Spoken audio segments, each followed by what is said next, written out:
تماشاوان هجا می بهتر لسر روشا سوریه راوستن نقشه پاشا روژا سوریه چیه ما میوانداری صدیق شرنخی شروعکاری سیاسی کریه ما مست صدیق افدامات باش دمات باش سرچاوان شابات هن به هن روشا سوریه زلالتر دباب تایبتی لسر خاکی اگر تجمره نقشه ریه کی جبو پاشا روژا سوریه برچاو بکن سپاس جو میواندار وره بگمان اشتاد و راپورین امریکی دهات پارک مزن راستی تیده هیا بله لبس ادبیجم انه نها دتشتهنا يانجي وخلق باور بكن انه امريكا منطقي ودركبه وقت دركبه ديمك اف سيناريو نهاية تشيدبن تقيمته وينينا واف سيناريو هذا كقلت حمو مؤقتا وام هبينا وها نبي بياناجي اگر او قلتم نراس بكتنا ونيتا بيت خالد دركبه هذا هاجي ابتجم زحمتها يك قاعدين رامب اوباما رامب يقول اوباما اف خارج من امريكا تعبا ما خدمتها ما حموجي بدردا تلشت ايران تدا مظن بكوي نافلك التغول ببي ويجا باوريا مثلا ها ايرو روج وقت امريكا الكنفي دقريب نادي دخوازي و نافدار الحلال الشيعي ومثلا سكنينه نهل هري سري ابي كيادي تبشي برينها محاولات ايراني هنا جبونا فاد رزيا بكي قسمك جي الشيعة برينها جي خلافات والمجنبلات رهبوا سلام بيشاوي راكن لبناني عماد مغنية خصن صفحة فضل جبونا بهت التشيع عندنا بتركيا تشيكي ليه بما مجلس المشايخ يش يه درزيا درزیان تشتي قبول ناكي دخوازي دوري و بلان هابه جبر بيك بجم آلي غرب سوري دا أمريكا ناخوازي والبلد آلي شرق سوري دا جيد تنفي ناخوازي والبلد ناخوازي بيك بري أو مؤامرة سر أباكرنا هلال الشيعي لأنه بلكي منطقي سياسي قبول ناكي هدو ناقل إيروج آلي كده أمريكا حمود تشتي آمادة دكيش بونا شرع إيراني بكي وإيراني بتشوتيني آلي كده جيرا ميداني بردي أب هدو ناقل وآلي كده جي أمريكا منطقي دركبه وجا إيراني ربيهره أب جي هدو ناقل منطقي سياسي هدو ناقل باشه تو دبینا کو اف بیروکیا هیوا کیمینیان یا کو درزی جره بانک دکن اف بیروکیا ها پروژه ها یا درزیان یان جی آلین دن ناف دولتی و کو امریکا گوتیوان و پروژه ها پیشکش بکن او جیوی تدابیران بستین دربار بن البيجم نا أضاها إرادة درزية أب درزيين ونباورم بإيراني ونباورم حتى بريخستنا سوري وأشكرك قلت وجي ناس كلن إنه حكومة سوريا أب داعش عنين خستنا بعض الوشروا بكن دا ري فكن العسكري سوريا به دربات ما بخن قواتها بشكل يعني أو جبي أجهدار عيني وقت دجي درزية وتكون قواتي سوريا الديمقراطية قلت أم خدمتها وناقض مالا وابا خدمتها وجمنا لازمة وأمير برخوا بدن وأمير بكار من خوا خلاص بكن خوا جبي طومتها خلاص بكن خوا آزاد بكن جبر فيت بيجم دست دورزي قوتها ودقوة قوتك جي دخوازن بمشروعي وبلان حكومتي را ونظام را وأيراني را هرن وقوتك ديجي هي دخوازي وك ولات برور وك دورزيتي بكاربن بمشت تشتك هنا خلافه هم بري كلها يدن او وكما اقارن مشروع ايرانيه هلال اقدار جواب وتركيا نقد نقد بله ما زحمه ترى بله يعني او بيتيا كتها كمان باشه مامستا دیاره پیوندی ما نگله کی سرکفتیه از پرسخوا بکم کوالسیونا سوری جی ایرو جارك يد داخلانيك بلاف كرنا داخوزا دستوردانا كلشكري جهزين ناف دولتي دكن قالوا ابتي واتايكو ائتلاف کوالسیونا سوری لسوريا ادينما شكست باوريام تشتك راسي التجم يعني كواليسيون واب وقت قلتي اوبوزيسيون لا كواليسيون هناك شكي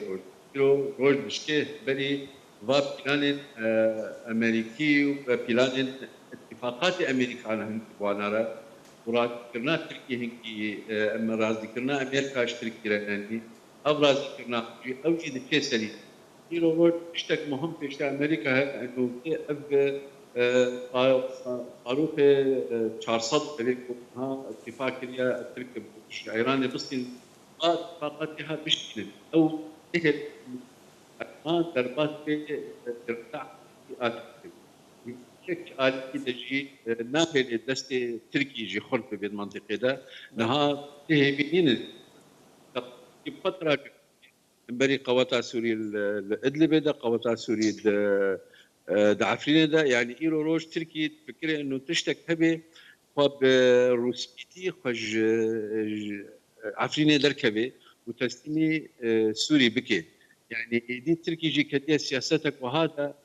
قالك تشتر دشتك هالكنا نما بتشتات قال بيك راك بربيك يا بيجم ايرو روج هجر اتفاق امريكانا بيجي دستي حكومتها سوري نظامها سوري ايرو دلوج دبي الحقدري وأدرج منها أزبج يعني نحن مسلك نهائية مسلك مؤقتة لضمن مؤامرة هذا خلال الشيء القادم والبيع مشكلة تكلفة أو تبنيش بلي بجيب لكي كلن أبوشي أو كلن أبوشيارة أو إدارة ذاتية بلي هابلي وانا جعلي روح لادا جعلي روح أباش هكذا بكاربن درزي عجبكن حوالي قبل كيف خط بقينا بدا ليه بجمانا أبهر تشتري نشري بنشري لأنه داوية هناك مصالح روسي وإيراني بجناك يعني مصالح وقت البترول مصالح وقت فليت بمصالح وقت لكن دركي وشهدو جهبب ايرو روج جوارا هاتي رسماندن جواتي خصن ايرو روج انه بشكي دستي خراقل دست بردن الجسورة ومساليها بقينا هبدو لانه اما تركي بخجي ايرو تيجي هشتيا انه اوجي شاشتو تركي بخجي شاشتو دست قابت ملكة ضاع عفرينة دست قابت جزيرة يعني شاش سياسة يعني ايرو روج والسوري بخاب بينكو بروجيا تركيا دسوري دبسر نكت لبيه تدبينكو بروجيا تركيا دسوري دبسر نكت بروجيا تركيا دسوري دبسر نكت بينها بوشمان بالباتش تقابل تركيا مجبوره يجي قوات سوري قبول به وكادلبه اگر بكارم العفرينه اگر ابتشتواي غربي فرات وشرقي فرات ابكي